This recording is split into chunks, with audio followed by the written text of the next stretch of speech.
আসসালামু আলাইকুম স্যার। ওয়ালাইকুম সালাম।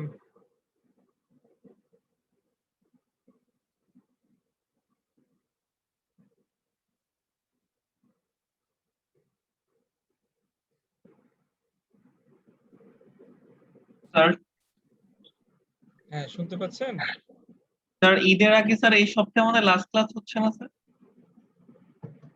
এখন আপনাদের রুটিনে কি দেয়া আছে দেখেছেন? একাডেমিক ক্যালেন্ডারে? স্যার ক্যালেন্ডারে স্যার 15 মে থেকে হচ্ছে বন্ধ স্যার, 22 তারিখ পর্যন্ত। বুঝতে পারিনি, আবার একটু বলেন। স্যার একাডেমিক ক্যালেন্ডার স্যার 2রা মে থেকে হচ্ছে স্যার বন্ধ স্যার, ঈদের জন্য স্যার। আচ্ছা, 2রা মে হলে আজকে, আচ্ছা তাহলে লাস্ট ক্লাস, হ্যাঁ তাহলে তো ঠিকই আছে। তাহলে এই উইকটাই হচ্ছে আপনাদের আমাদের পরীক্ষার আগে শেষ উইক হবে, কোনো সমস্যা নেই। আর হলো যে তাহলে আমরা এই উইকে আমাদের মিড টার্মের বিষয়টি নিয়ে আলোচনা করি। মিড টার্মের পরীক্ষা মনে হয় যেহেতু রুটিন অলরেডি আমার কাছে এসেছে, আর হলো যে আমরা মিড টার্মের জন্য আগে যে আমাদের সিলেবাস ছিল সেটাই থাকবে। হ্যাঁ, মিড টার্মের জন্য আর নতুন কিছু থাকবে না। আর হচ্ছে নেক্সট ক্লাসে ইনশাল্লাহ আমরা আমাদের টার্ম পেপারটা নিয়ে আলোচনা করব। টার্ম পেপারটা এখন একটু বলি, টার্ম পেপার কি হবে। যেহেতু আমরা কম্পেনসেশন ম্যানেজমেন্ট নিয়ে আলোচনা করছি, তাই না? সেজন্য আপনাদের সাধারণত যেটাই টার্ম পেপার হয়ে থাকে, যে একটা বা দুই, মানে প্রত্যেকে আপনাদের যে ডেডিকেটেড গ্রুপ আছে, আশা করি আপনারা যেহেতু এখন সিনিয়র, আপনাদের অলরেডি একটা গ্রুপ প্রেজেন্টেশনে একটা টার্ম পেপারের জন্য একটা গ্রুপ ফর্ম করা আছে, তাই না? তো সেই গ্রুপে প্রত্যেকে আপনারা হচ্ছেন যে কোনো বাংলাদেশি বিদেশি যে কোনো কোম্পানিগুলোকে বেছে নেবে, নিয়ে তাদের কম্পেনসেশন ম্যানেজমেন্ট সিস্টেমের উপরে প্রেজেন্টেশন দিবেন। সেখানে এমনও হতে পারে যে ধরেন একটা কোম্পানির আপনি টোটাল কম্পেনসেশন সিস্টেমের মধ্যে আপনি জব ইভ্যালুয়েশন, তারপর হচ্ছে জব অ্যানালাইসিস, অথবা salary, payroll, promotion, appraisal, performance appraisal, এই ধরনের বিষয়গুলো পেলেন, তারপরেও সেগুলো নিয়ে প্রেজেন্টেশন করা যাবে। অনেক সময় দেখা যায় কম্পেনসেশন ম্যানেজমেন্ট সিস্টেমটা অথবা বিভিন্ন ইনফরমেশন খুবই থাকে আপনার ক্লাসিফাইড মানে কি, মানে ওই যে ডিসক্লোজ করতে চায় না।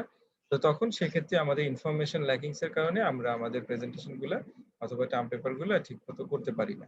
তো সেজন্য সেক্ষেত্রে যাতে আমাদের ইনফরমেশনে কোনো অবস্টাকল না থাকে, কোনো কনস্ট্রেন্ট না থাকে, সেজন্য আমি বললাম যে কম্পেনসেশন রিলেটেড হতে পারে। কম্পেনসেশনের মধ্যে কি কি আমরা করেছি এখন পর্যন্ত, আমরা দেখেছি স্যালারি, তারপরে হচ্ছে জব ইভ্যালুয়েশন, জব অ্যানালাইসিস, তারপর হচ্ছে পারফরমেন্স অ্যাপ্রাইজাল, হ্যাঁ, বিভিন্ন ধরনের পলিসি নিয়ে পড়েছি। তো এগুলা থেকে অর্থাৎ চ্যাপ্টার 4-5 পর্যন্ত যা আমরা দেখেছি, এর রিলেটেড যদি কোনো টপিকসও হয়, কোনো কোম্পানি রিলেটেড পান, তো সেগুলো আমরা প্রেজেন্টেশনের জন্য আমরা প্রেজেন্ট করতে পারি। তো এখন ডিপেন্ড করবে আমাদের প্রেজেন্টেশনের মার্কস ডিপেন্ড করবে যে কে কতটুকু আমরা মানে একদম কনডেন্সড ওয়েতে, হ্যাঁ, সব একদম হলিস্টিক অ্যাপ্রোচের মাধ্যমে আমরা করতে পারলাম, সেগুলোর উপর ডিপেন্ড করবে আমাদের প্রেজেন্টেশনের মার্কস, যেভাবে আমরা আপনারা আগে দিয়ে আসছেন সেটার উপরে। আর এগুলো নিয়ে ইনশাল্লাহ আমরা নেক্সট ক্লাসে, অর্থাৎ আগামীকালকে না, তো এর পরের দিন মনে হয়, এর পরের দিন ইনশাল্লাহ আমরা ইন এ নাটশেল ডিসকাস করবো। এবং আপনাদের কাছে যদি কোনো ফরম্যাট থাকে, সেই ফরম্যাটটাও আমার কাছে শেয়ার করতে পারেন। আর যদি মনে করেন যে না স্যার আপনি আমাদের একটা ফরম্যাট দিয়ে দেন, তাহলে সেটাও আমি দিয়ে দিতে পারি। হ্যাঁ, তো তবে আপনাদের কাছে একটা ফরম্যাট থাকার কথা, যে কিভাবে আপনারা প্রেজেন্টেশন দিয়েছেন, কিভাবে লেটার অফ ট্রান্সমিটাল কি সাবমিশন লিখতে হয়, তারপর হচ্ছে আমাদের এক্সিকিউটিভ সামারিতে কি কি থাকে, ইন্ট্রোডাকশন পার্টে কি থাকে। সাধারণত আমরা আমাদের বিজনেস, আমাদের বিবিএ লেভেলে আমরা যে ধরনের টার্ম পেপার প্রেজেন্ট করে থাকি, এটা আসলে একটা কেস স্টাডি করে থাকি। হ্যাঁ, যে কোনো একটা কোম্পানিকে আমরা রিপ্রেজেন্ট করে থাকি, তাদের টোটাল অ্যাক্টিভিটিস থেকে, সেটাকে আমরা কেস স্টাডি বলে থাকি। আবার যখন আপনি একটু অ্যাডভান্স লেভেলে যাবেন, সেটা যদি তখন একটু রিসার্চ ওরিয়েন্টেড হয় অথবা কোনো স্পেসিফিক ইস্যু রিলেটেড হয়, তখন সেটাকে আমরা বলি কনটেক্সট অ্যানালাইসিস হয়ে যায়। তো সেটা আমরা পরে আলোচনা করব ইনশাল্লাহ। নেক্সট ক্লাসে আমরা বলবো যে কিভাবে আমাদের টার্ম পেপারটা হয়ে থাকবে। হ্যাঁ, সাধারণত আপনারা এতদিন ধরে যেভাবে টার্ম পেপার প্রেজেন্ট করে এসেছেন, আমি যতটুকু দেখেছি অথবা জানি, ওভাবে করলেই হবে, কোনো সমস্যা নেই। তারপরও আমরা কিছু আবার একটু রিক্যাপ করব বিষয়গুলো, ঠিক আছে? আচ্ছা, তো আজকে কে আচ্ছা অ্যাডমিট করছে, তো আমাদের যেহেতু হাতে সময় থাকে না, কারণ 45 মিনিটস এর বেশি এরা দিচ্ছে না। তো ঠিক আছে, রোজার মধ্যে 45 মিনিটস এনাফ, এর মধ্যে আমরা আলোচনা করি। তো আমরা লাস্ট ক্লাসে আমরা যেটা আলোচনা করেছিলাম, এই যে পার্ট 3 তে ডিজাইনিং কম্পেনসেশন সিস্টেমের ক্ষেত্রে, এখানে বিল্ডিং ইন্টারনাল কনসিস্টেন্ট কম্পেনসেশন আমরা আলোচনা করছিলাম। তো এই চ্যাপ্টারে তাহলে যখন আমি আমার কোম্পানির জন্য একটা internally consistent compensation management build করতে চাবো, সেক্ষেত্রে আমার কয়টা বিষয় ফোকাস করা লাগবে। প্রথম হচ্ছে ইন্টারনাল কনসিস্টেন্সি, এটা আমরা লাস্ট ক্লাসে আলোচনা করেছি, হোয়াট ইজ ইন্টারনাল কনসিস্টেন্সি। তারপর হচ্ছে জব অ্যানালাইসিস, হ্যাঁ, দেন হচ্ছে জব ইভ্যালুয়েশন, দেন হচ্ছে জব ইভ্যালুয়েশন টেকনিক্স, হ্যাঁ, যে আমি জব অ্যানালাইসিস কিভাবে করব। তারপর হচ্ছে জব অ্যানালাইসিসের পরে হচ্ছে আমার জব ইভ্যালুয়েশন, এরপর হচ্ছে জব ইভ্যালুয়েশনের পরে হচ্ছে জব ইভ্যালুয়েশন টেকনিক আমার কি কি আছে, যেগুলোর মধ্যে আমি খুব স্মুথলি জব ইভ্যালুয়েট করতে পারবো। দেন হচ্ছে internal consistent compensation system and competitive strategy, হ্যাঁ, এটা হচ্ছে কম্পিটিটিভ স্ট্র্যাটেজি নিয়ে একটা কম্পেনসেশন একটা কেস দেওয়া আছে, হ্যাঁ। তো এই কেস নিয়েও আমি আপনাদেরকে টার্ম পেপার দিতে পারি, বাট এটা হয়ে যায় কি, একটা বইটা যেহেতু একটু স্ট্র্যাটেজিক কম্পেনসেশন, তো এটা হচ্ছে আপনার একটু একটু অ্যাডভান্স লেভেলের। তো ধরেন এটা আমরা যদি এমবিএ তে আলোচনা করতাম তাহলে এটা ভালো ছিল, কিন্তু এখন বিবিএ তে আমার মনে হয় এটা আমাদের দরকার নেই। আমরা আমাদের টার্ম পেপারের জন্য একটা কোম্পানিকে অথবা একটা, যেমন সেটা আমাদের লোকাল কোম্পানি হতে পারে, সেটা ইন্টারন্যাশনাল কোম্পানি হতে পারে, তারা কিভাবে তাদের কম্পেনসেশন ম্যানেজমেন্ট সিস্টেম ফলো করতেছে, এটা আপনারা কিন্তু ওয়েবসাইটে গেলে বিভিন্ন গুগল, আপনাদেরকে আরো সাইট আমি দিয়ে দিব কিভাবে পেপার গুলা নামাবেন, ডকুমেন্ট গুলা নামাবেন। যেমন গুগল স্কলারে আপনারা যেতে পারেন, তারপরে গুগল স্কলার থেকে দেখবেন যে অনেক ডকুমেন্ট অনেক সময় নামতে চায় না, তখন হচ্ছে আরেকটা হ্যাকিং ওয়েবসাইট আছে, সেটা হচ্ছে ওই যে SCI হাব বলে, আপনারা যারা রিসার্চের কাজ করছেন অনেকেই জানেন, সাই হাব বলে।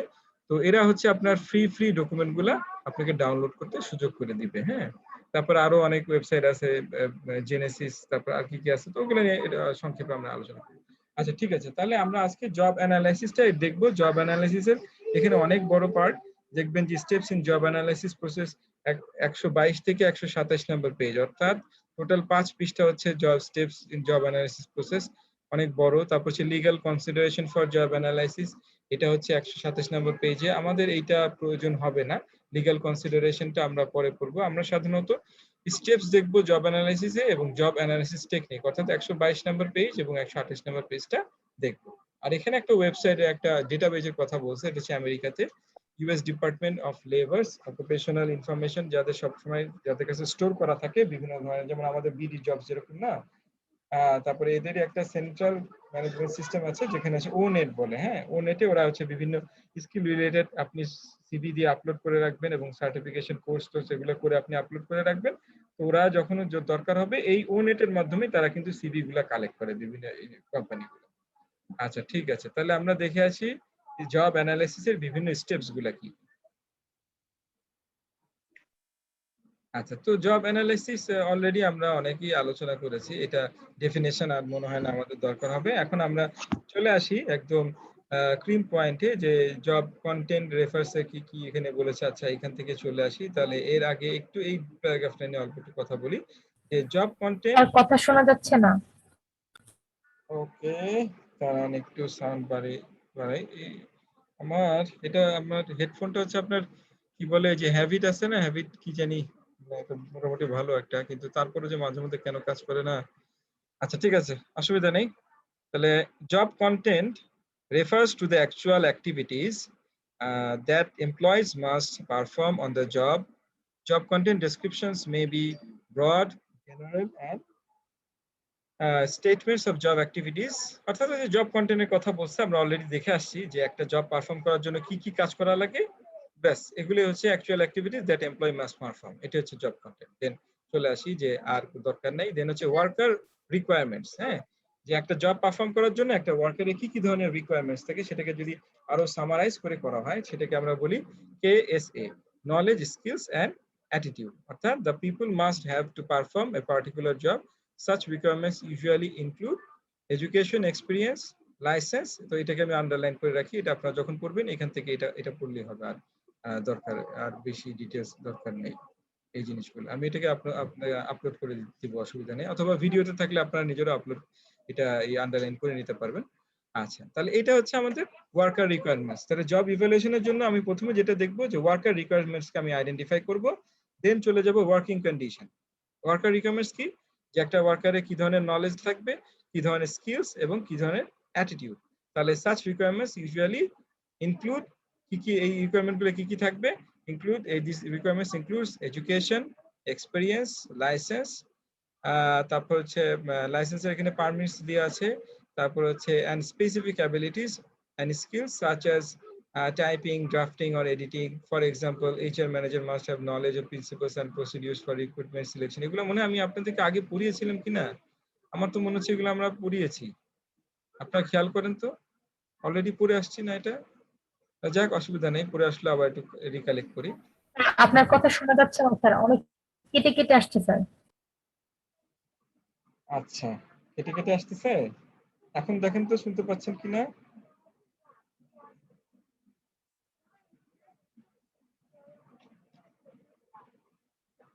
এখন কি শুনতে পাচ্ছেন আপনারা? জি স্যার। ওকে, ঠিক আছে, তো অসুবিধা নেই, ভিডিওটা দিলে আপনারা শুনতে পাবেন, আশা করি এখন শুনতে পাওয়ার কথা। আচ্ছা, তো দেন হচ্ছে আমরা ওয়ার্কার প্রথমে রিকোয়ারমেন্টস আইডেন্টিফাই করব, তারপর হচ্ছে ওয়ার্কিং কন্ডিশনে আমরা চলে যাব, যে একটা ওয়ার্কার যে কাজ করবে সে কি ধরনের জি সোশ্যাল, স্যার, শোনা যাচ্ছে। ওকে থ্যাংক ইউ, কি ধরনের সোশ্যাল এবং ফিজিক্যাল এনভায়রনমেন্টাল কনটেক্সটে কাজ করবে। হ্যাঁ, for instance social context is the কি ফ্যাক্টর ফর জবস। যেমন এখন আমরা যদি বলি, ঠিক এই কোভিড সিচুয়েশনে আমাদের সোশ্যাল এবং ফিজিক্যাল কন্ডিশন, হ্যাঁ, ওয়ার্কিং এনভায়রনমেন্টটা খুবই খুবই ক্রুশাল হয়ে গেছে। যারা মেডিকেল সার্ভিসে আছে তাদের জন্য এক ধরনের কন্ডিশন, যারা হচ্ছে আপনার ম্যানুফ্যাকচারিং সার্ভিসে অ্যাক্টিভিটিসে আছে তাদের জন্য এক ধরনের কন্ডিশন, যারা এডুকেশনাল সার্ভিসে আছে তাদের এক ধরনের কন্ডিশন, তাই না? তাহলে এখন কিন্তু ওই যে গতকাল কিনা পরশুদিন আমার আপনাদের এমবিএ এর বড় ভাইদের সাথে কথা হচ্ছিল, ওখানে শুনতেছিলাম যে যারা হচ্ছে আপনার ওয়ার্ক ফ্রম হোম করছে, কাজ করতেছে বাসার থেকে, এবং যাদের কাজ হচ্ছে সফটওয়্যার রিলেটেড অথবা এই যে আপনার অ্যাপস রিলেটেড ডেভেলপমেন্ট অর্থাৎ ইনফরমেশন সিস্টেম রিলেটেড, তারা কিন্তু এই সময়টাতে কোভিড সময়টাতে তারা বলে অনেক বোনাস পাচ্ছে, তাদের বলে অনেক ইনক্রিমেন্ট হচ্ছে। হ্যাঁ, তাহলে দেখেন ওয়ার্কিং কন্ডিশনের উপর ডিপেন্ড করেও কিন্তু আপনার কম্পেনসেশনের কিন্তু পেমেন্ট চেঞ্জ হয়ে যাচ্ছে, ডিফারেন্ট ধরনের পেমেন্ট হয়ে যাচ্ছে, তাই না? যারা দেখা যাচ্ছে যে এই যে সফটওয়্যার ডেভেলপ করতেছে অথবা সিস্টেম ডেভেলপার, হ্যাঁ, যাদের কারণে ধরেন আমরা যে অনলাইন ক্লাসগুলো করতে পারতেছি, যেমন আমরা যে বিডি রেনের সার্ভিস নিতাম, তাই না? বিডি রেন হচ্ছে ইউজিসির একটা সাবসিডাইজ একটা গ্রুপ, তারা হচ্ছে আমাদেরকে জুমের ফ্রি প্ল্যাটফর্ম দিয়ে আসছিল, কিন্তু এখন দেখা যাচ্ছে যে তারা আমাদেরকে আর ওই ধরনের সার্ভিস দিতে যাচ্ছে না, বা তারা আমাদের কাছ থেকে কিছু বিষয় আশা করতেছে, হ্যাঁ, এডিশনাল কিছু জিনিস আশা করতেছে, যার কারণে তারা আমাদের কিন্তু এখন বলতেছে মেম্বারশিপ ক্রয় করার জন্য। তো যাই হোক, তাহলে দেখেন এই সকল সার্ভিসের কিন্তু আরেক ধরনের কম্পেনসেশন আসছে, অর্থাৎ যারা এই সকল সেক্টর ইনফরমেশন সিস্টেম রিলেটেড অথবা আমাদের এই সফটওয়্যার রিলেটেড বিষয়ে কাজ করছে, তাদের কিন্তু ঠিকই আপনার প্রমোশন হচ্ছে, বেতন বোনাস বা কম্পেনসেশন, তাদের কিন্তু কাজের ক্ষেত্রে কিন্তু ফ্যাসিলিটিস তারা বেশি পাচ্ছে। তাহলে কম্পেনসেশন কিন্তু ডিফারেন্ট হয়ে যাচ্ছে। কেন পাচ্ছে? কারণ তাদের গুরুত্ব, তারা ইম্পর্টেন্ট, এখন তাদের কাজের কারণে এখন অন্যান্য কাজগুলো চলবে। যেমন আমরা আগে প্রায় শুনতাম একটা সফটওয়্যারের নাম স্কুইরাল, হ্যাঁ, স্কুইরাল যেটা হচ্ছে আপনি বাসার থেকে জুম আসার আগে আপনি বাসার থেকে বসে আপনার অফিসে সার্ভারে আপলোড করে এখানে বসে বাসায় বসে অফিসের কাজ করতে পারবেন। তো দেখেন সেইটা কিন্তু সেই অ্যাপসটা সেই সিস্টেমটা কিন্তু এখন অনেক বেশি রমরমা চলতেছে, তাহলে তাদের কিন্তু এখন বেনিফিট হচ্ছে। আচ্ছা, ঠিক আছে, তো যাক, এখন আমরা দেখি যে steps in job evaluation process. তাহলে জব ইভ্যালুয়েশনের প্রসেসের মধ্যে আমাদের কি কি স্টেপস গুলো থাকবে, হ্যাঁ, কি কি স্টেপস গুলো থাকতে পারে এখানে, সেটা হলো যে আমরা দেখি জব ইভ্যালুয়েশন স্টেপস গুলো কি কি। যে এক নম্বর হচ্ছে determine a job analysis programme. আমরা প্রথমে জব অ্যানালিসিস প্রোগ্রামটাকে আইডেন্টিফাই করব, then select and train analyst, এবং অ্যানালিস্টকে আমরা ট্রেন দিব, সিলেক্ট করব এবং ট্রেন করব।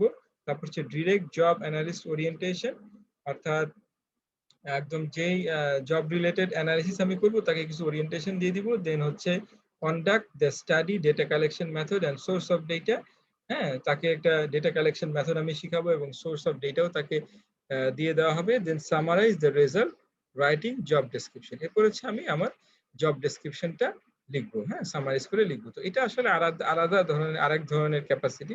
এগুলো দেখবেন আপনি জব অ্যানালাইসিস করার জন্য আরেক ধরনের সার্টিফিকেশন দেওয়া হয়, যারা এইচআর কনসালটেন্সি ফার্ম ডিল করে তাদের এখানে অনেক এরকম জব ইভ্যালুয়েশন, জব অ্যানালিস্ট হিসেবে অনেক ধরনের বড় বড় স্কলাররা কাজ করে কিন্তু। হ্যাঁ, তো তারা এই বিভিন্ন স্টেপগুলো ফলো করে এবং তাদের যারা জুনিয়র থাকে তাদেরকে বিভিন্ন ভাবে এইভাবে করে আপনার মডিউলের মাধ্যমে বিভিন্ন স্টেজের মাধ্যমে তাদেরকে ট্রেনিং দেওয়া হয়। আচ্ছা, তাহলে এখানে প্রথম হচ্ছে determine a job analysis programme. প্রথমে আমাকে যেটা করতে হবে যে আমি আইডেন্টিফাই করব যে আমি কোন ধরনের জব অ্যানালাইসিস প্রোগ্রাম ডিটারমাইন করতেছি। তাহলে দেখি কি লিখেছে, a company must decide between using an established system or developing its own system tailored to a specific requirement। আচ্ছা, তাহলে জব অ্যানালাইসিস প্রোগ্রামের জন্য প্রথমে কি আমি নিজের থেকে কোনো সিস্টেম ডেভেলপ করব নাকি স্পেসিফিক যে সিস্টেম আগে থেকে ছিল সেটাই ফলো করব, সেটাকে আমাকে আগে আইডেন্টিফাই করতে হবে। কিভাবে? যেমন both established and custom job analysis program vary in their method of gathering data। তো আপনি যদি এখন গুগলে যান, গিয়ে দেখবেন যে জব অ্যানালাইসিসের বিভিন্ন দেখবেন যে অনেক ফ্রি প্রোগ্রাম আছে। হ্যাঁ, তো ওইগুলো আপনি যে কোনো একটা স্ট্যান্ডার্ড প্রোগ্রাম ফলো করলে কিন্তু আপনার কোম্পানির জন্য হয়ে যাবে। এর বাইরে আপনি আর কিছু না খুঁজলেও হবে, এত সুন্দর স্ট্যান্ডার্ড ফরম্যাট দেওয়া আছে। হ্যাঁ, আবার যদি আপনি মনে করেন যে না আপনার কোম্পানির জন্য আপনি স্পেসিফিক কিছু কিছু আপনি হচ্ছেন যে জব অ্যানালাইসিস প্রোগ্রাম ডেভেলপ করবেন, তখন সেটা আপনি করতে পারেন। আচ্ছা, সেকেন্ড হচ্ছে select and train analyst. Second হচ্ছে যে আমি যে অ্যানালিস্টকে নিব অথবা যে আমি জুনিয়র স্পেশালিস্টকে নিব, যাকে দিয়ে আমি জব অ্যানালিসিসটা করাবো, তাহলে এইচআর ম্যানেজার হিসেবে অথবা আমি অর্গানাইজেশন এইচআর ম্যানেজার অথবা এইচআর এক্সিকিউটিভ হিসেবে তাকে আমি কি করব? তাকে আমি ট্রেন করব। হ্যাঁ, তাকে আমি একটা অ্যানালিস্ট হিসেবে তাকে বিভিন্ন ধরনের স্টেপ অনুসারে ট্রেনিং দিব। যেমন job analysis generally must be able to collect job related information through various methods. তাকে প্রথমে কি করতে হবে? একটা রিসার্চ করতে হবে যে কি ধরনের বড় বড় কোম্পানি তারা হচ্ছে কোন কোন ধরনের জব অ্যানালাইসিস সিস্টেম ফলো করতেছে, সে একটা রিসার্চ করবে। হ্যাঁ, প্রথম স্টেজ হচ্ছে সে ডেটা কালেক্ট করবে। হ্যাঁ, জব রিলেটেড সমস্ত জব রিলেটেড ইনফরমেশন কালেক্ট করবে। হ্যাঁ, যে অর্থাৎ ওই অর্গানাইজেশনের ভিতরে, ভুল বললাম আর কি, মানে ওই অফিসের ভিতরে যে ধরনের জব পারফর্ম করতেছে এক একজন ব্যক্তি, এক একজন এক্সিকিউটিভ, এক একজন এমপ্লয়ি, সেই job related information within the organisation সে কালেক্ট করবে। ঠিক আছে? দেন a task force of representative from throughout the company ideally conduct the analysis and HR staff members coordinate it। তারপরে এরপর হচ্ছে আপনার টাস্ক ফোর্স যেটা গঠন করা থাকবে, তারা হচ্ছে ওই ধরনের ইনফরমেশন গুলোকে আরো অ্যানালাইসিস করে এক একটা ক্লাসিফিকেশন করবে। যেমন ধরেন কাস্টমার ম্যানেজারদের জন্য এক ধরনের জব ইনফরমেশন কালেক্ট করবে। হ্যাঁ, কাস্টমার ম্যানেজারদের জন্য। তারপর হচ্ছে যারা হচ্ছে ক্রেডিট সেল ডিল করতেছে তাদের জন্য এক ধরনের আপনার জব ইনফরমেশন কালেক্ট করবে। তাদের ইনফরমেশন, তারা কি প্রতিদিন কি কাজ করে সেটা একটা লিস্ট করলো। কাস্টমার ম্যানেজার কি কাজ করে তাদের একটা লিস্ট করলো। একজন ম্যানেজার, প্রোডাকশন ম্যানেজার, সে প্রতিদিন কি কাজ করে সেটা একটা লিস্ট করলো। একজন প্রোডাকশন এক্সিকিউটিভ, সে প্রতিদিন কি অ্যাক্টিভিটিস পারফর্ম করে সেই ইনফরমেশন কালেক্ট করলো। অর্থাৎ প্রত্যেকটা সেক্টরে, প্রত্যেকটা ডিপার্টমেন্টে তিনটা লেভেল, টপ, মিডল এবং লোয়ার লেভেলে যত এক্সিকিউটিভ আছে তাদের প্রত্যেকটা ইনফরমেশন গুলো কালেক্ট করবে। এটা কিন্তু অনেক বড় একটা কাজ, যার কারণে এটা অনেক লম্বা সময় ধরে জব অ্যানালিসিসটা করা হয়ে থাকে ইনফরমেশন। তাহলে সেকেন্ড গেল হচ্ছে আমরা ইনফরমেশন কালেক্ট করব এবং আমাদের যে অ্যানালিস্ট থাকবে তাকে ট্রেনিং দিব। ঠিক আছে? আচ্ছা, তাহলে এখানে দেখবেন এই যে বিভিন্ন অ্যানালিসিস প্রসেসের ইউনিটটাকে বলেছে, এটা আমি এখন আলোচনা করব না, এটা পরের সময় পেলে আমরা এগুলো আলোচনা করব। তাহলে আমরা এরপরে হচ্ছে ডিরেক্ট জব। আচ্ছা, এটা গেল সেকেন্ড স্টেপ। সেকেন্ড স্টেপ হচ্ছে আমরা বিভিন্ন লেভেল থেকে ইনফরমেশন গুলো কালেক্ট করছি। ওকে, তো আচ্ছা, তাহলে এরপরে চলে যাই 3 number stage, direct job analyst orientation. হ্যাঁ, ডিরেক্ট জব অ্যানালিস্ট ওরিয়েন্টেশন বলতে কি বোঝাচ্ছে? এটা বলতেছে যে before analyst start specific job analysis technique. Specific job analysis মানে এই টেকনিক ফলো করার আগে they must analyze the context in which employees perform their work to better understand and influence. হ্যাঁ,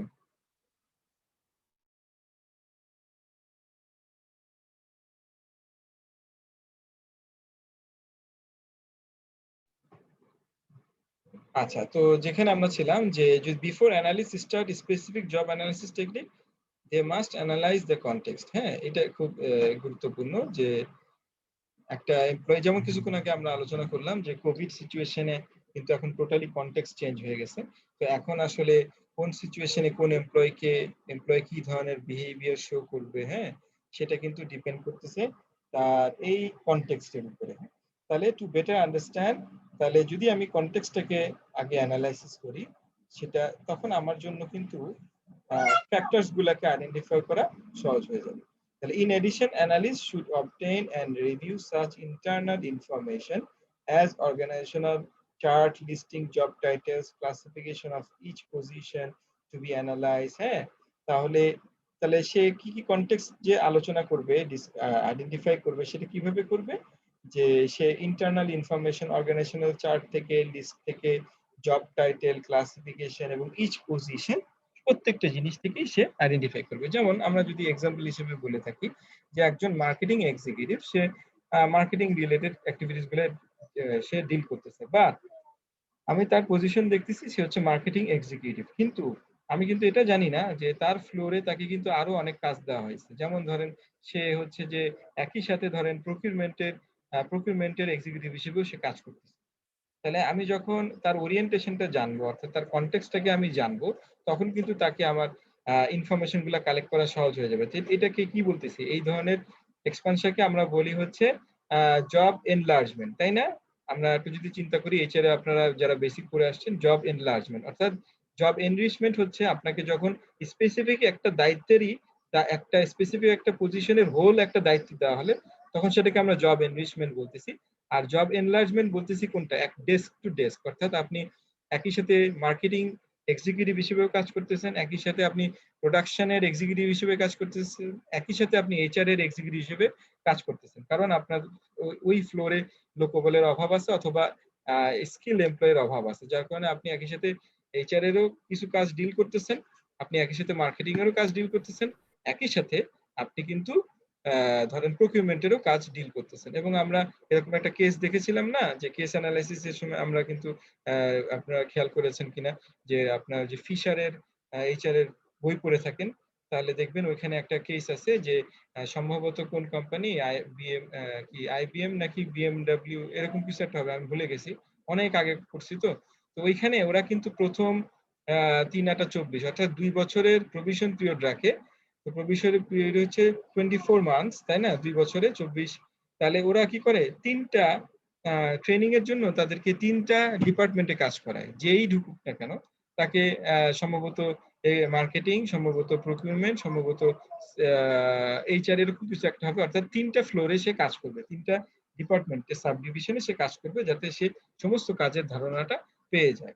যে একই সাথে সে ফাইন্যান্সের ডিপার্টমেন্টেও কাজ করলো, একই সাথে সে ক্রেডিট ডিপার্টমেন্টেও কাজ করলো, একই সাথে সে প্রকিউরমেন্ট ডিপার্টমেন্টেও কাজ করলো, মানে এভাবে করে আপনাদের কিন্তু জব এনলার্জমেন্টের মাধ্যমে কিন্তু ট্রেনিং দিয়ে থাকে সেই কোম্পানি। তো সেটাই বলতেছিলাম যে যদি আমরা ওই স্পেসিফিক এমপ্লয়ের কনটেক্সটটা জানি, তাহলে কিন্তু তার জন্য আমাকে ইভালুয়েট করা সহজ হয়ে যাবে। তাহলে কি বলছে, ডিরেক্ট জব অ্যানালিস্ট ওরিয়েন্টেশন। তাহলে জব অ্যানালিস্ট কিন্তু তার ওই যেই কাজের সেই ইনফরমেশন কালেক্ট করতেছে সেটার ওরিয়েন্টেশনটাও কিন্তু সে মানে কনটেক্সটটা আইডেন্টিফাই করবে। আচ্ছা, তাহলে এখন আমরা চলে আসি conduct the study, data collection method and source of data. তাহলে যখন আমি ডেটা কালেক্ট করব, তাহলে সেটা কিভাবে হচ্ছে যে once analysts have gathered and made sense of this preliminary data, হ্যাঁ, এটা কিন্তু অনেক বড় একটা অ্যানালাইসিস কাজ, অনেক মানে কি বলে, অনেক একটা হেক্টিক কাজ। তো যখন আপনি এই যে এভাবে করে বিভিন্ন ধরনের ইনফরমেশন কালেক্ট করলেন, প্রথমে আপনি কি করলেন যে এই কাজটা করার জন্য কেএসএ অর্থাৎ নলেজ, স্কিল, অ্যাবিলিটি কি ধরনের লাগবে সেটাকে আপনি প্রথমে আইডেন্টিফাই করলেন, সিলেক্ট করলেন। আপনি সেকেন্ডে গেলেন, সেকেন্ডে গিয়ে আমরা কি করলাম, বিভিন্ন ধরনের এই সমস্ত ইন্টারনাল ইনফরমেশন কালেক্ট করলাম, অর্থাৎ জব রিলেটেড ইনফরমেশন। আমার অফিসে কতজন এমপ্লয়ি আছে এবং প্রত্যেকের স্পেসিফিক কাজ, তারা প্রতিদিন কি কাজ করতেছে সেই কাজটাকে আমি আইডেন্টিফাই করলাম। 3 নম্বর স্টেপে আমি কি করলাম, 3 নম্বর স্টেপে শুধু ইনফরমেশন যে কালেক্ট করছি সেটা না, তারা প্রত্যেকে কোন ধরনের সিচুয়েশনে কাজ করতেছে, অর্থাৎ প্রত্যেকের কনটেক্সট নিয়ে আমি আলোচনা করলাম। তারা তো তাদের স্পেসিফাইড ডিউটি পালন করতেওছে, এছাড়া তারা এডিশনাল কোনো কাজ করতেছে কিনা, করলেও তারা কোন ধরনের এনভায়রনমেন্টে কাজ করতেছে সেই ইনফরমেশন আমি কালেক্ট করলাম। হ্যাঁ, এরপরে 4th নম্বরে যখন আমার কাছে এত ইনফরমেশন অ্যাভেলেবল হয়ে গেল, যেটাকে আমরা বলতেছি এম্পিরিক্যাল অথবা প্রিলিমিনারি ডেটা, যখন আমার কাছে চলে আসলো, তখন আমি কি করব, they can begin gathering and recording information for each job in the company.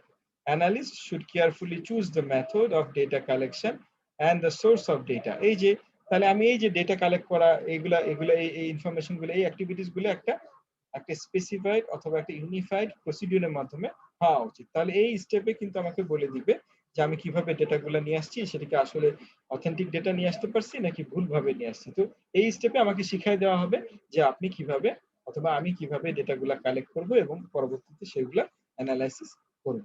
আচ্ছা, দেন হচ্ছে the most common method are questionnaires and observation. আমরা জানি যে আসলে এম্পিরিক্যাল স্টাডি আমরা যদি করে থাকি, এম্পিরিক্যাল মানে হচ্ছে যেটা যেখানে হচ্ছে সায়েন্টিফিক মেথড, যেখানে এম্পিরিক্যাল স্টাডির মধ্যে অনেকগুলো স্টাডি আছে।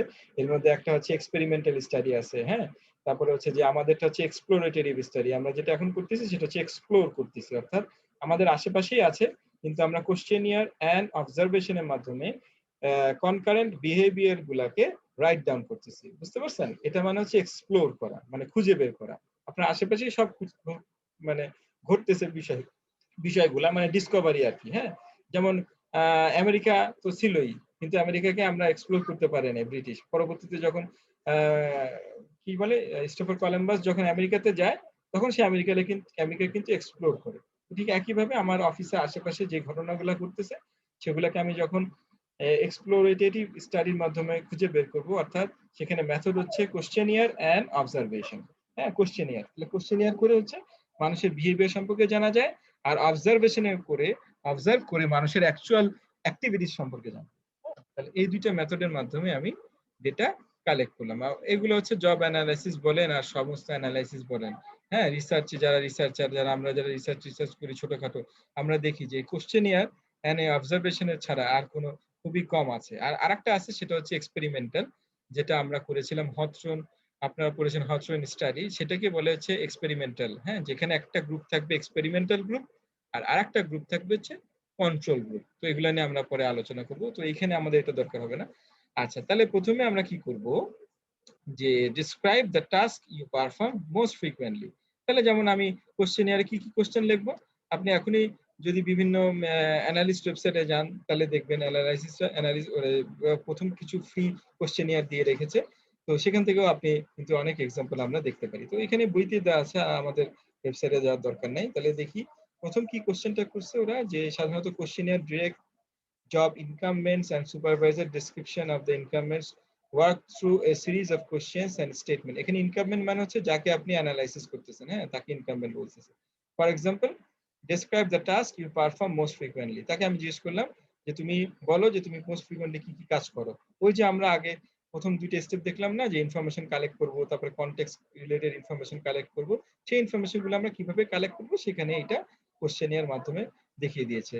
হ্যাঁ, কোশ্চেনিয়ার করলে কিভাবে করতে পারি। তো এখানে আমি ডেসক্রাইব করতে বললাম ওকে, তারপরে বললাম যে how often do you perform this task. তুমি হাউ অফটেন মানে তুমি কত ফ্রিকোয়েন্টলি করতে থাকো কাজগুলা, হ্যাঁ। তারপরে list any licence, permits or certification required to perform duties. যে বললাম যে তুমি এই কাজটা করার জন্য কি তোমার কোনো লাইসেন্স দরকার ছিল কিনা, দরকার আছে কিনা, যে লাইসেন্স ছাড়া তুমি এই কাজটা করতে পারবা কি পারবা না। দেখবেন যে এখন অনেক কিন্তু স্কিলের লাইসেন্স দরকার হয়, হ্যাঁ। লাইসেন্স দেখে চাকরি দেওয়া হয় অথবা লাইসেন্স দেখে ওই প্রোডাকশনের অনুমতি দেওয়া হয়। তো ওই রকম একটা আমরা কোশ্চেন করলাম। তো এইগুলা this are the questions to identify to allocate those information in order to perform a very specified and optimum job analysis, হ্যাঁ। তাহলে এই গেল আমাদের কোশ্চেন প্যাটার্ন। এখানে আরো অনেক কিছু আছে, তো আমি এসব জায়গায় আর যেতে চাচ্ছি না, এগুলো আমাদের আর, যেমন এখানে এ রিলায়েবল জব অ্যানালিসিস মেথড, হ্যাঁ, তারপরে ভ্যালিড জব অ্যানালিসিস মেথড। তো এখানে অনেক সুন্দর সুন্দর কথা বলা আছে, আমরা ওখানে না যাই, শুধু আমি রিলায়েবিলিটি এবং ভ্যালিডিটি নিয়ে একটা কথা বলি, তাহলে এটা আপনাদের একটু মনে থাকবে। আর আপনারা এই এক্সাম্পলটা একটু দেখবেন, মনে রাখবেন, হ্যাঁ। এই এক্সাম্পলটা আপনারা পড়বেন যে এখানে কিভাবে ওরা বলেছে যে কিভাবে তারা বিষয়গুলো অ্যানালাইসিস করছে। যেমন আমি একটু বলে দিই, তারপরে হচ্ছে the most common source of job analysis data, এটা একটু এই আলোচনা করি। তো এই যে কাউন্টডাউন শুরু হয়ে গিয়েছে, আর 10 মিনিট আছে। আচ্ছা, অসুবিধা নেই। The most common source of job analysis data are job incumbents. Job incumbents কারা, যাদেরকে আপনি অ্যানালাইসিস করতেছেন। Supervisor and the job analyst. Job incumbent should provide the most extensive and detailed information about how they perform job duties, হ্যাঁ। তাহলে আমি এটা পড়াবো না, এগুলো আশা করি আপনারা বুঝতে পারবেন। যদি না বুঝে পড়ে যদি প্রবলেম হয় যে বুঝতেছেন না, সেটা অবশ্যই আমাকে একটু জানাবেন, তাহলে আমি আবার এই জিনিসগুলো আলোচনা করবো। তো এখন আলোচনা করতে গেলে আমাদের এই প্রসেসটা পুরোটা শেষ হবে না। এখানে কিন্তু সিম্পল ভাবে বলে দিছি, যেমন এক্সাম্পলের কথা কি বলছে যে John Smith reports that a higher level of manual dexterity is required than parts assembler Barbara Blaine reports. Parts assembler supervisor Jan Johnson indicates that assemblers interact several times a day to help each other solve unexpected problems, and supervisors Bill Black reports no interaction among parts assemblers. Include as many job incumbents and supervisor as possible will provide a thorough assessment of the parts assembler for job duties. তো আচ্ছা, এই example যেটা বলেছে এটা হচ্ছে assembling company, একটা যারা normal মানুষ অ্যাসেম্বল করতেছে বিভিন্ন পার্টস, তাদের একটা এক্সাম্পল দিয়েছে যে তারা ইনকামবেন্টের কাছ থেকে এক ইনফরমেশন পেয়েছে, আর হচ্ছে সুপারভাইজারের কাছ থেকে ঠিক অপোজিট ইনফরমেশন পেয়েছে। আপনারা পড়লে বুঝতে পারবেন যে ইনকামবেন্ট বলতেছে যে আমি অ্যাসেম্বল করার জন্য এই কাজ করি, আমার এত মানুষের সাথে আমি শুধু পার্টস অ্যাসেম্বল করি না, আমি আরো অনেক ধরনের প্রবলেম সলভ করে দেই। অন্যদিকে যখন সুপারভাইজারের কাছ থেকে আবার ফিডব্যাক নেওয়া হয়েছে, যে বিল ব্ল্যাক হচ্ছে সুপারভাইজার, সে বলেছে যে না, পার্টস অ্যাসেম্বলাররা তারা একজন আরেকজনের সাথে কোনো ইন্টারাকশন করে না, তারা প্রত্যেকেই তাদের কাজটাকেই পারফর্ম করতে থাকে, তারা আর আউটসাইডকে কোনো হেল্পও করে না অথবা কারো কোনো হেল্পও নেয় না। তাহলে দেখেন দুই স্ট্রিমের আপনি ইনফরমেশন পেলেন। তাহলে কি এতে লাভ হলো কি? তাহলে আপনি বুঝতে পারলেন এখানে নিশ্চয়ই কোনো একটা কেউ একজন মিথ্যা কথা বলতেছে, অথবা 3 নাম্বার কোন একজন ব্যক্তি আছে যে কোনো একটা প্রবলেম বাজাচ্ছে। তাহলে কিন্তু আপনি 3 ধরনের ইনফরমেশন পেলেন। একটা হচ্ছে যে আপনি একজন ওয়ার্কারের কাছ থেকে একটা ইনফরমেশন পেলেন যে সে শুধু পার্টস অ্যাসেম্বল করে না, সে অন্যান্য কাজও করে। 2 নাম্বার ইনফরমেশন পেলেন আপনি সুপারভাইজারের কাছ থেকে, সে বললো যে না, যারা পার্টস অ্যাসেম্বল করে তারা অন্য আর কোনো কাজ করে না, জাস্ট পার্টস অ্যাসেম্বল করে, ইভেন তারা তাদের কো ওয়ার্কারের সাথে কোনো ইন্টারাকশন করে না। এই গেল 2টা ইনফরমেশন।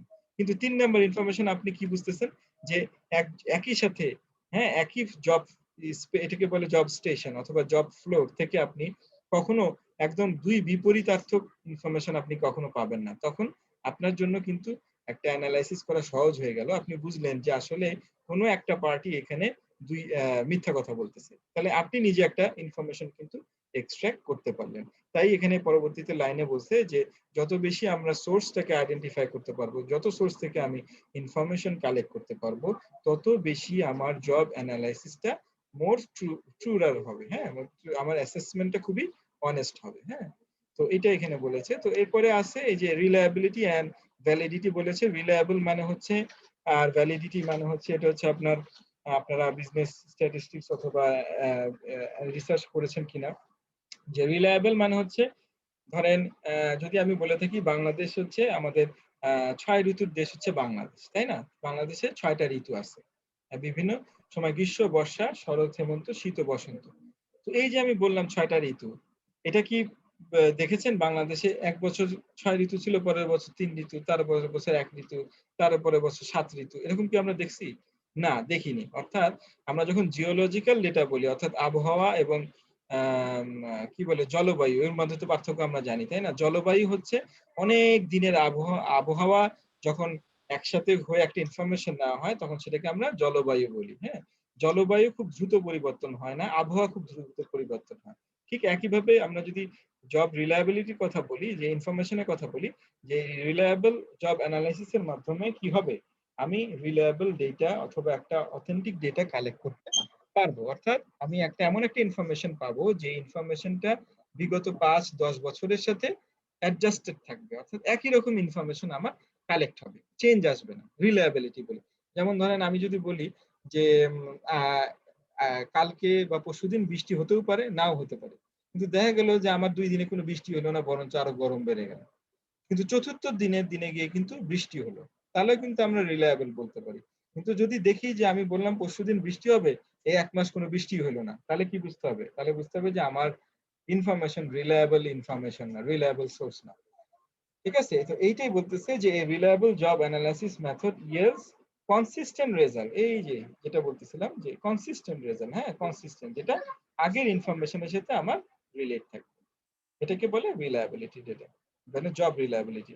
রিলায়েবিলিটি এন্ড ভ্যালিডিটি, এটা খুবই একটা সিগনিফিকেন্ট একটা ইনফরমেশন, অর্থাৎ আপনার যদি রিলায়েবিলিটি এবং ভ্যালিডিটি না থাকে তাহলে আপনার ডেটার কোনো কিছুই নেই, আপনি রিসার্চ তো করতেই পারবেন না, প্রথম স্টেজে আপনার সব ডেটা বাদ। এই জন্য ডেটা অবশ্যই রিলায়েবল হতে হবে। কিছুক্ষণ আগে আমরা যেই ডেটা পেলাম যে সুপারভাইজার এক কথা বলতেছে, সাবঅর্ডিনেট এক কথা বলতেছে, এই ডেটা কিন্তু রিলায়েবল ডেটা না, এটা হচ্ছে ভুল ডেটা। যদি রিলায়েবল ডেটা হতো কোনটা, যে সুপারভাইজার যদি বলতো হ্যাঁ ওরা কিছুটা কাজ করে তবে ম্যাক্সিমাম সময় ওরা নিজেরা নিজেদেরই পার্টস অ্যাসেম্বল করে, কিন্তু তারপরেও দেখা যায় যে অনেক প্রবলেমে তারা একে অপরকে হেল্প করে, কিন্তু এটা মিনিমাম। এই কথা যদি বলতো তাহলে বোঝা যেত ডেটা রিলায়েবল, কিন্তু দেখা গেল যে দুজনেই একদম বিপরীতার্থক কথা বলছে, তাহলে এই ডেটা কিন্তু রিলায়েবল না। আচ্ছা, অন্যদিকে এরপর হচ্ছে ভ্যালিডিটি কি? ভ্যালিডিটিটা সিম্পল ভাবে যদি আমরা বলি, ভ্যালিডিটি হচ্ছে আপনি যেই স্কেল দিয়ে মেজার করতেছেন সেই স্কেলটা ঠিক আছে কিনা। তো এই জন্য আমরা প্রায় সময় এটা উদাহরণ হিসেবে আমরা বলে থাকি যে আপনি যদি 1 মিটার স্কেল দিয়ে একটা কাপড় মাপেন, জামার কাপড় মাপেন, সেই মিটার স্কেলটা যদি 1 মিটার না হয়ে 2 মিটার হয়ে যায়, কিন্তু আপনি মনে করতেছেন যে আপনি 1 মিটার মাপছেন, তাহলে এখানে হচ্ছে আমরা ভ্যালিডিটির সংজ্ঞাটা ডিফাইন করতেছি যে আমাদের এখানে স্কেলটা ভ্যালিড না, অর্থাৎ আমি 1 মিটার স্কেল মাপতে গিয়ে কাপড় মাপতে গিয়ে আমি 2 মিটার কাপড় মাপে দিছি। আবার একইভাবে যদি আমি আহ কি বলে অর্ধেক মিটার, মানে 1 মিটার না, হাফ মিটার স্কেল দিয়ে যদি আমি কাপড় মাপি, তাহলে আমি মনে করতেছি যে আমি 1 মিটারই মাপছি, বাট আমি কিন্তু অর্ধেক মেপেছি। তো এটা হচ্ছে যে আমি যেই মেথডের মাধ্যমে জব অ্যানালাইসিস করতেছি সেই মেথডটা যদি অথেন্টিক অথবা সেই মেথডটা যদি ভ্যালিডই না হয়, তাহলে কিন্তু আমার জব অ্যানালাইসিস হবে না। আপনাকে আরো ইজি করে দিলে আপনারা বুঝতে পারবেন, এই যে আমরা করোনার জন্য যে পিসিআর টেস্ট করতেছি, এই পিসিআর টেস্টটা কি ভ্যালিড কিনা আপনি জানেন? আমরা কি জানি? আমরা কিন্তু জানি না। ওরা বলতেছে পিসিআর ভ্যালিড, পিসিআর করার কারণে আমাদের যে রিপোর্টে যা আসতেছে তাই। এখন রিপোর্টে যদি আপনার করোনা না হয়ে থাকে, আপনাকে দিল আপনার করোনা হয়েছে, কোভিড হয়েছে, আপনি কিন্তু কোভিড ট্রিটমেন্ট নিয়ে নিচ্ছেন, তাহলে কি হলো? আপনার হেলথ হ্যাজার্ডটা বেড়ে গেল আরো। আবার আপনার করোনা হয়েছে, আপনাকে কিন্তু দেখাইছে যে আপনার করোনা হয়, কোভিড হয় না, নেগেটিভ আসছে, তাহলে কিন্তু আপনি ওষুধ না খেয়ে আপনি কিন্তু আল্লাহ না করে যে দুনিয়া থেকে আপনি চলেও যেতে পারেন। তাহলে এই ভ্যালিডিটিটাও খুবই গুরুত্বপূর্ণ। তাহলে রিসার্চের ক্ষেত্রে পার্টিকুলারলি জব অ্যানালাইসিসের ক্ষেত্রে আমাকে অবশ্যই রিলায়েবল অ্যানালাইসিস, রিলায়েবল ইনফরমেশন এবং ভ্যালিড টুলস ইউজ করতে হবে। তাহলে দুইটা আসতেছে, একটা হচ্ছে টুলস যেটা ইউজ করবে সেটা হচ্ছে ভ্যালিড টুলস, আর ইনফরমেশন যেটা আমি কালেক্ট করব সেটা হচ্ছে রিলায়েবল ইনফরমেশন। তাহলে আমার অন্যান্য অ্যানালাইসিস গুলা সহজ হয়ে যাবে। ঠিক আছে? তাহলে এরপরে হচ্ছে লাস্টে হচ্ছে এটা আর ডিসকাস করব না, এটা আপনারা একটু কষ্ট করে করে নেবেন, যে summarise the result, writing job description. এরপরে আমি যখন আমার ইনফরমেশন গুলো পাবো, আমার যখন অ্যানালাইসিস হয়ে যাবে, তখন আমি জব ডেসক্রিপশনটা লিখবো। কিভাবে লিখবো? এই হচ্ছে আমাদের এক্সাম্পল দেওয়া আছে। সাধারণত আমরা এভাবেই হচ্ছে জব ডেসক্রিপশন আমরা লিখে থাকি, যে প্রথমে জব টাইটেল থাকে, জব সামারি থাকে, জব ডিউটিস থাকে, ওয়ার্কার স্পেসিফিকেশন থাকে। হ্যাঁ, তো পরীক্ষায় হয়তো বা আমি এটা তো আপনাদেরকে ফাইনাল পরীক্ষা এটা দিতেও পারি, যে একটা নির্দিষ্ট একটা জবের কথা বললাম, সেখানে আপনাদেরকে বললাম জব টাইটেল লিখেন, সামারি করেন, এটা আপনার হাইপোথেটিক্যাল যে যতটুকু লিখলেন আর কি। হ্যাঁ, কারণ আমাদের ফাইনাল পরীক্ষা অথবা মিড টার্মে দিব না, মিড টার্মে আমাদের আগের যে সিলেবাস ছিল সেটাতেই আমরা আলোচনা করব, এবং আমাদের ঈদের পরে অথবা আগে আমরা মিড টার্ম নিয়েও 2-3টা আমরা মিড টার্ম পরীক্ষার আগে আমাদের রিভিউ ক্লাস আমরা করতে পারি। ঠিক আছে? তাহলে আজকে আমাদের এই পর্যন্তই থাকুক। আমরা আজকে জব ইভ্যালুয়েশনের স্টেপগুলো দেখলাম। ইনশাআল্লাহ নেক্সট ক্লাসে আমরা কোনটা দেখব? নেক্সট ক্লাসে আমরা আচ্ছা, নেক্সট ক্লাসে কি জানি দেখবো বলেছিলাম? আমাদের টার্ম পেপার নিয়ে আমরা আলোচনা করব। আর হচ্ছে হ্যাঁ, জব অ্যানালিসিস। তো জব অ্যানালিসিসের প্রথম স্টেপ গেল, এর পরের স্টেপ নিয়ে আমরা আলোচনা করব। এই যে প্রথমটা হচ্ছে steps in job analysis process, এরপর হচ্ছে জব অ্যানালিসিস টেকনিক। হ্যাঁ, খেয়াল রাখেন, এরপর আমরা জব অ্যানালিসিস টেকনিক নিয়ে অল্প সময় একটু আলোচনা করব, করে আমরা জব ইভ্যালুয়েশনের কম্পেনসেবল ফ্যাক্টরসে চলে যাব। হ্যাঁ, জব ইভ্যালুয়েশনের কম্পেনসেবল ফ্যাক্টরসে চলে যাব। দেন পরের লিংকে আমরা কথা বলবো আমাদের টার্ম পেপার নিয়ে। তো ঠিক আছে, যে কোনো সময় আমাদের মিটিংটা এন্ড হয়ে যাবে, কারণ আমার টাইম শেষ হয়ে গেছে। তো আপনারা, আশা করি আপনারা মনে হয় আইডি